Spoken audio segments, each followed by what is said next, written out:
After looking good for parts of the first half, just completely throwing the towel in the second. Flamengo then with a 3-1 victory. Taking a look at what that means in the group. Well, Flamengo sit top of the table. Chelsea sitting in second. LAFC, of course, in action later today. Frank Leboeuf is with us. Frank, how much do we read into this game? Well, first, congratulations to Flamengo. As you said, you know, we seem to be the South American team, especially Brazilian team. They take it seriously, in contrary to some European teams, and they give a lesson to Chelsea. Because if we're going to talk about Botafogo with Paris Saint-Germain after, where it was more, you know, sitting back and working hard, not really joga bonita game, you know, today. Flamengo, they went for it. They played a great game, and they used the weaknesses of Chelsea, which is defensively sometimes not knowing what's going on behind them, and they did the differences. On top of it, Jackson helped them out, you know, doing that stupid foul for the red card. But there is nothing much to say. Flamengo highly deserved to win that game. They were better than Chelsea. They worked harder, they were committed, and Chelsea is finished fourth in the Premier League, yes, but we all know there are sometimes some stuff which doesn't work with Chelsea because they're still a young team, and today they lost it. They lost it mentally, they didn't have any creativity enough, in a way, and defensively they were nowhere near it. Chelsea finished fourth in a very average Premier League, and you know that, it's very average. Premier League. I mean, Liverpool had the league won by January. City were terrible, and Arsenal fell over themselves. Yeah, I mean, it's going to look. Let me put it one way, and somebody has to tell the people that are doing commentaries in these games, right? Somebody has to get in their thick skulls. The South Americans take it seriously, and the only serious team, the only team that take it serious from the Europeans are Real Madrid, right? Paris Saint-Germain lost to Botafogo. Paris Saint-Germain, it's less than 3 weeks since they won the Champions League final. 5-0 against Inter. A proper match. A proper team who turned up in that day and wiped the floor with one of the best defensive teams in Europe. That's elite level football. This is kid stuff. But having said that, looking at that Chelsea starting 11, yeah, but I'm not dwelling on today. I'm just dwelling on Chelsea overall as we look ahead to the start of the new season. It's very blur. You look at that Chelsea, and if I'm a Chelsea fan, and Frank rightly says, obviously, they finished fourth in the Champions League and the FU from Enzo and all this sort of stuff. Yeah. But if I'm a Chelsea fan, what am I excited about at the start of the season? What am I hanging my hat on that we are going to see big improvements from this side? Liam Delap? I played with Liam's dad, Rory, and Liam Delap is a good player. And my God, he's got the heart of a lion. And he's physical. But he was at Man City, and that's where Maresco knows him from as a kid. He did great at Ipswich, but this is a huge step. And when we talk about the elite level teams in England needing to go to the next level, they're all looking for these strikers, Man United, even Liverpool, Arsenal. They're all looking for these strikers that are game changers, that are job savers. And, you know, I just don't think Liam Delap is going to be that for him. And if I'm a Chelsea fan, I have as much trepidation about next season as I had about last.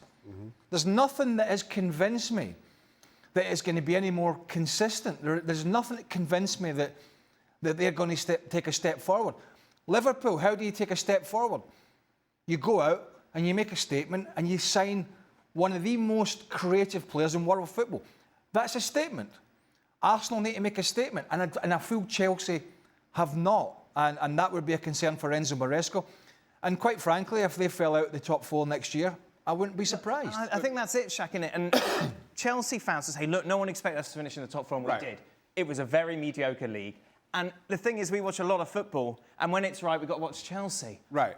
And as a Chelsea supporter, surely, in your heart of hearts, you know you don't want to be paying a season ticket to watch what they saw last absolutely. season. And which is what you use in this tournament, albeit you could package it as a pre-season friendlies for so many European clubs, but you want to see a spark of what's to come. And to your point, there's not a whole lot to hang your hat on, because let's be honest, Flamengo is the better football, played all the football in this game.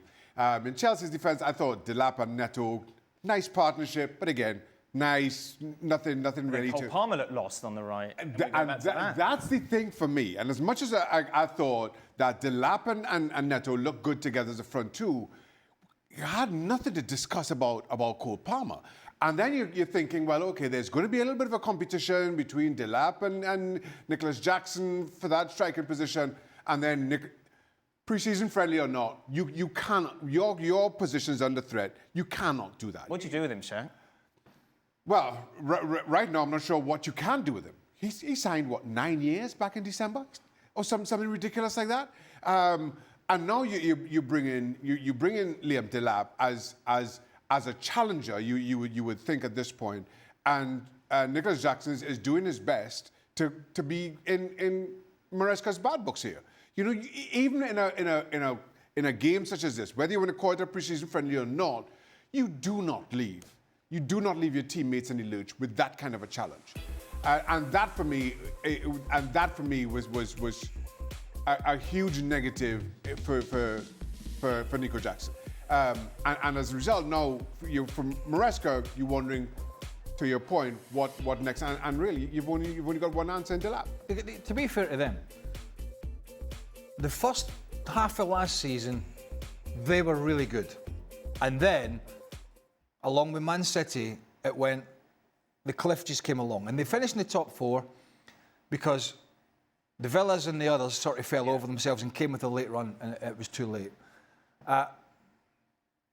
He can have as bad a Club World Cup as he wants, Enzo Maresca, right? And we'll sit here and we'll talk about it. And if they go home with a tail between the legs, so be it. He will be hired and fired and judged on how they do in the Premier League, the cup competitions, particularly the Premier League and the Champions League. If they completely balls the Champions League up, they'll get rid of him. They'll get rid of him, and then they'll move on to the next project, whatever the hell that is. And so he knows that. So in some sense, this is preparation for him for the season, because he can get the wrinkles out now, and there's a lot. But if he doesn't get them out properly, and if he doesn't fix it, and if he doesn't sort it, and they're languishing in the Premier League, and they're struggling and falling behind everybody else in all the elite level competitions, he's going to go the same way as the rest. And it's as pure and simple as that. This, for him, is all about how they perform in England and in the Champions League next year.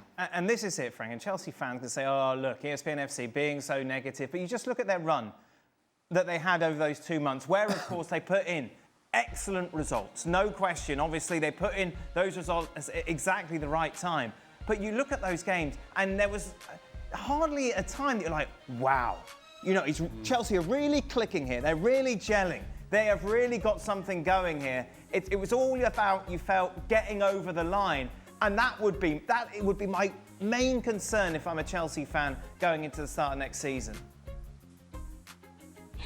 Well, your main concern should be that you all know, I mean, we all know, because we've been football players, because we know football, that they're fragile, that they're not consistent. Therefore, you know that you don't know where you're going to go.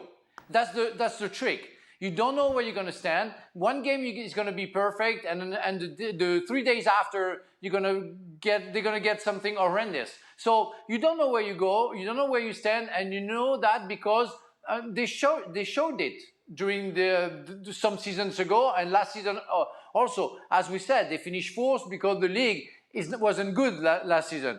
And I think if you want too much from, or you expect too much from Chelsea, you're a fool. You're really a fool, because you know everything is settled on something very fragile. They don't have, again, as I always demanded, an experienced players, or 2 or 3 experienced players where you can put the basics on. You are betting on young players who can do great things, but suddenly lose it. That's what it is. And as long as you are working that way, it's going to last that way. So it's hard to say, oh, next season is going to be different. No, it's not going to be different unless they buy those players that I want deeply and praying for. But it's not going to happen. It's not the way of thinking the football. And you know, they're waiting for him now, aren't they? Maresca. After you mentioned it, after the sort of expletives. The FU, yeah. You know, who was it? He's giving it a FU. Yeah. The lot of you. You know, you said we couldn't do it. No, nobody said that. You said we were too young. You said FU was... And you know what? You know what the tabloids are like. You know what the journalists are like. And I'm not criticising them. And rightly so. They will wait. And they will be fair. But they will remember. And when and if it goes wrong, and it might not, might be okay, might be great. But if it goes wrong, they will remember the sort of stance that he took, and they will come down on him even harder. And when they come down on him harder, then the supporters take more note, and he becomes under more pressure. So sometimes you reap what you sow, and I didn't think that was very clever from him at the end of last year, and I think it's put a little bit more pressure on him at the start of this season. Just a word on Nico Jackson. What do you do with him? I've always said, and maybe this will be for Liam Delap as well, in the sense that if Chelsea want to get to the next level and back to the levels where they have been, in all fairness to them, with some serious money being spent, particularly with Roman Abramovich, is Nico Jackson is nothing more, apart from the odd period we've seen last year at the start of the season, nothing more than a squad player. You're not going to win the league. And you've got a squad player who seems unhappy. And who didn't finish the season particularly well. After starting the season very well, I think he's okay to come off the bench. I think he's okay to play in cup competitions. But he's not going to take you to the level where the Chelsea hierarchy want to get. That's going to take a front man who's costing a lot of money and who's got a proven track record. And I don't see any of them out there that are going to go to Chelsea at this moment in time.